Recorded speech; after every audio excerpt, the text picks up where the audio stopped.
Hello, it's Kathy with Unitas Yoga and Therapeutics. I had a request for a hamstring workout or primer, so I'm going to do a few things to help you with your hamstrings. So here we go. You'll need a strap, yoga strap, a block, and a chair, and any chair will work. Folding chair or dining room chair will be good. So the first thing is you'll start on your back. You just do several full body stretches to lengthen out the body. Inhaling as you stretch out, exhale as you relax. Inhaling, stretch out. I like to pump my ankles forward and back a little bit. Exhale, relax. Lengthening out, exhaling. And then you'll bring your right knee to the chest, hug the knee in, slide the fingers behind the knee, and inhale as you straighten, exhale as you come in. So inhaling, keep the upper body relaxed, exhaling as you come in. Notice that as I inhale, I take my thigh away from my chest and I straighten my leg as far as I can.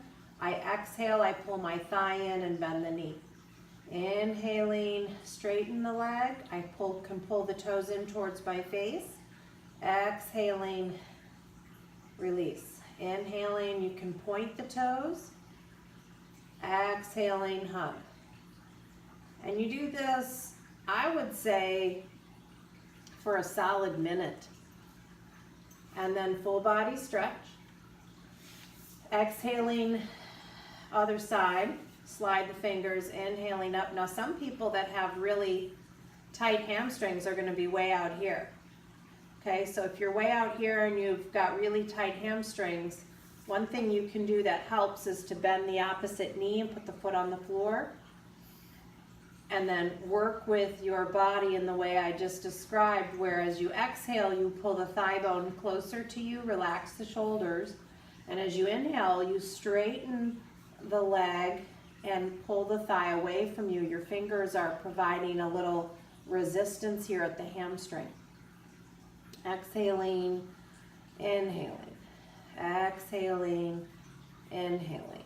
So just work that for about a minute, and you can go back to that. And you can't really overdo this one too much. So you could spend several minutes a day on this, and then do an full body stretch.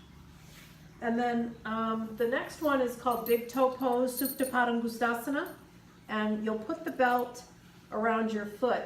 Now I'm putting it around my big toe mound here. My left toes are pointing up. Again, if you're down here with your leg to get the leg straight, then bend the opposite knee so that you can get more flexibility up here in the thigh and pelvis.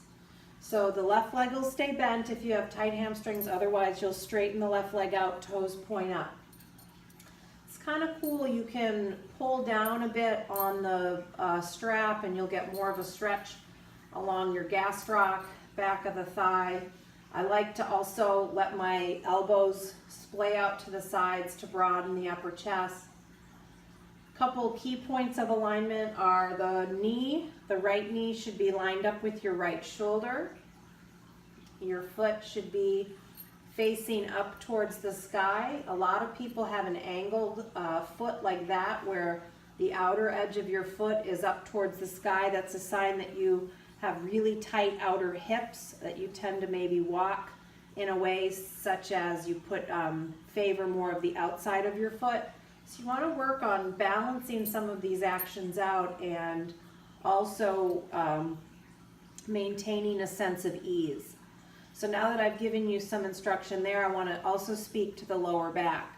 So there, you want to preserve the lumbar curve in this pose. So if you're up in this pose and your low back is flattened, one way to help improve that, and that many people that have tight hamstrings, their low back is going to be flattened down onto the earth. So what you can do is put a block under the sacrum, so not under the low back, which would be there, but right up under the sacrum. That's going to automatically bring the lumbar curve back down. It's also nice because it gives your psoas muscles a stretch and your hip flexors here. And then you can take the leg up. You could always bend the knee also, okay? So I'm gonna go through the series here. So arms holding the belt. I like to keep the upper body as relaxed as possible. 6 to 12 breaths in this pose, squeezing the quadricep. Then I put the belt in my right hand and I take the leg out to the right.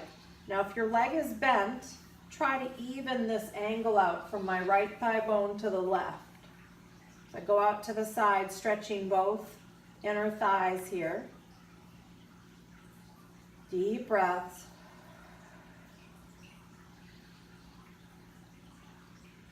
Six to 12 breaths. Keep it even. So if you did 6 breaths on the straight leg, do 6 breaths going out. As I exhale, I come up. This leg will straighten. I put the belt in my left hand and I come just across midline. You want there to be a sense of elongation on the right side of your waist. So you want to avoid lifting or hiking your right hip up. So you squeeze the right quadricep and I put my hand inside of my hip crease and I gently draw the outer hip down and I come across the body a little bit. You could even turn your head away from the left, turning it towards the right. Deep breaths, and then back up. Okay, and then lower that leg down. I'm going to show the pose without the block. So lie down, knees bent, left leg up. We'll put it over the big toe mound. Please know that you can vary where the strap is on your foot for slightly different effects. Okay, so I'm going to demonstrate with my knee bent. Again, arms are straight, upper body relaxed. Relax the jaw. Spread the toes. Keep breathing. Maintain the curve in the low back. And then out to the side. Opposite leg goes out, looking up, trying to keep the angle even, best as possible. 6 to 12 breaths. Back up. Leg straightens. Come across. This hand comes into the top of the hip and presses down and away. Head turns to the right, left, excuse me. Deep breath. Back to the center. Bend the knee, release, full body stretch. Now I'm going to get up and show you how to do some hamstring stretches on a chair dynamically. Put your hands on the outer edge of the chair and you'll bring your feet back, and this is downward facing dog. Notice my heels are pressing down into the earth, so it's a little bit different. In typical dog, the heels will be floating. But I like to bend my knees, get into my legs like you're about to run a race, get sort of spongy, and then let the buttocks drop a little bit, and then lift the buttocks up, lengthen the back, and then press the thighs back, lift and spread the toes. Your ears are lined up with your arms, so don't let the head hang. Keep your ears lined up with your arms. Squeeze the muscles of your arms in, hug the bones of your upper arms, and breathe here. So this is a really nice stretch for the whole back of the leg, spine, things like that. Now you're gonna lean forward, step your right leg in. Notice I slide my back foot out, and then I bend my right leg, and I come into a lunge pose. So now I'm stretching the back of the front of my back leg, and then I keep and pull my spine in. So I'm not doing this with my spine, but I'm drawing the spine into extension. And then I keep that as I start to straighten the right leg and release the hips back. So as I do that, I'll feel quite a strong pull in my hamstring. Now you don't have to get the leg all the way straight.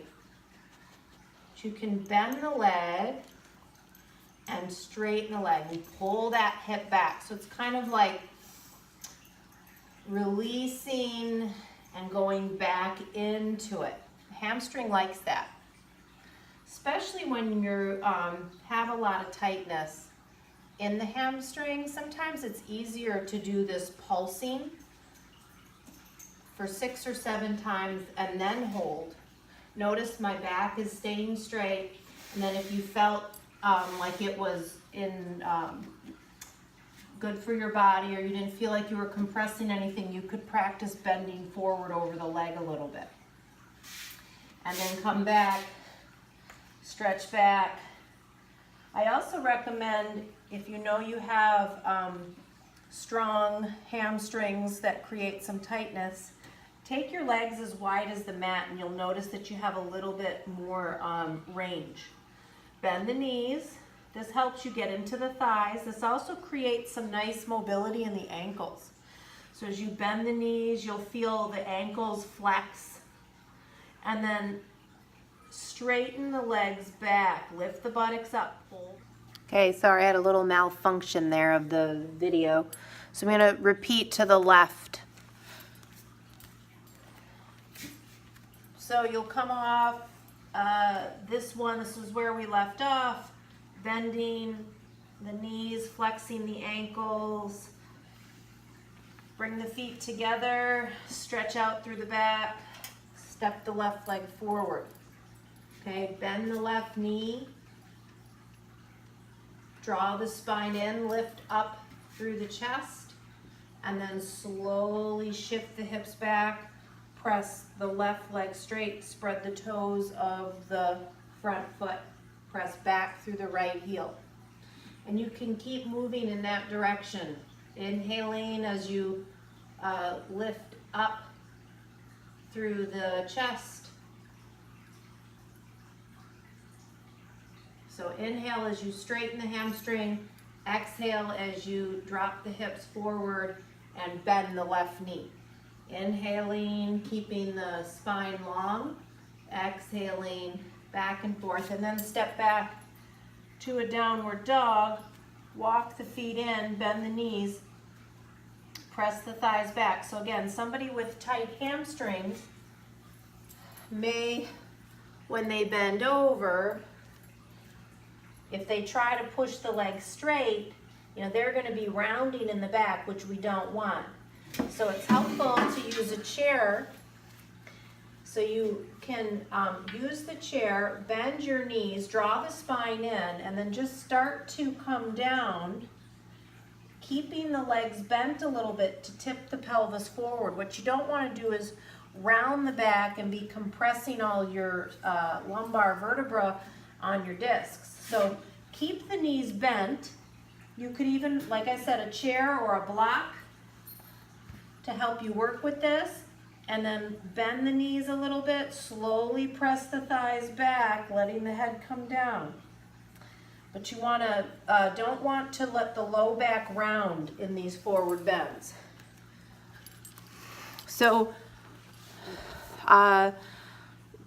what's really important here is start with doing something daily.